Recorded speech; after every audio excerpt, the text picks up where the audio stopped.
Pritam sir अचानक कुठं निघून गेले असते? नाश्ता सुद्धा केला नाही त्यांनी.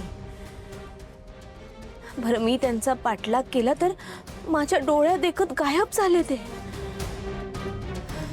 मला कळत नाहीये प्रीतम सरांचं नक्की काय चाललंय. आता कुठल्या नवीन संकटात अडकलेत ते. काय करायचं ना, मला खरंच काहीच कळत नाही. पारुबाळा, जेवण लवकर करायचंय. हा हो हो आत्या. हा. मला असं वाटतंय प्रीतम सरांना जो फोन आला होता तो दिशा मॅडमचाच होता. मला काय करायचं काहीच कळत नाहीये. हे सगळं आदित्य सरांना सांगू सुद्धा शकत नाही. आधीच माझ्यावर रागवलेत. माझं काही ऐकून सुद्धा घेणार नाहीत ते. पण या दिशा मॅडमचं ना काहीतरी करायला पाहिजे. त्यांनी आधी प्रीतम सरांशी गोड बोलून आदित्य सरांचा लॅपटॉप मागून घेतला.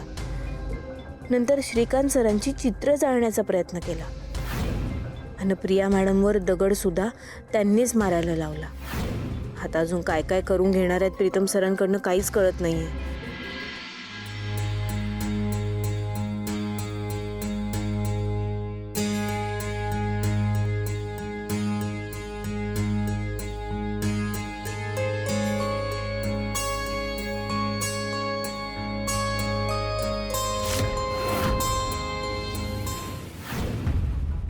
हे पेपर्स घे. यावर आदित्य आणि पारूची सही हवी आहे मला. ओके, अँड स्पेशली आदित्यची. हा, एक मिनिट, कसले पेपर्स आहेत? डिवोर्स पेपर्स आहेत आदित्य आणि पारूचे. मला जास्त प्रश्न न विचारता गपचूप हे पेपर्स घेऊन जायचे आणि त्याच्यावर मला आदित्य आणि पारूची सही आणून द्यायची. नाहीतर पुढचा नंबर अहिल्या देवी किर्लोस्करचा. फिक्स.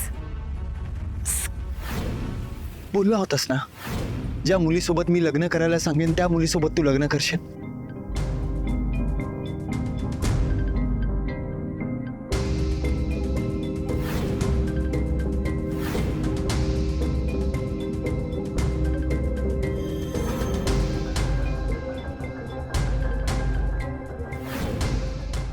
प्रिया, तू माझ्या भावाची होणारी बायको आहेस, किर्लोस्करांची होणारी सून आहेस.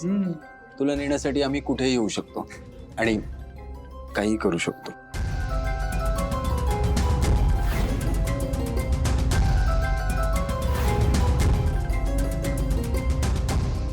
दादा, काय? एक मिनिट, हे काय झालं? नाही, काय झालं हे?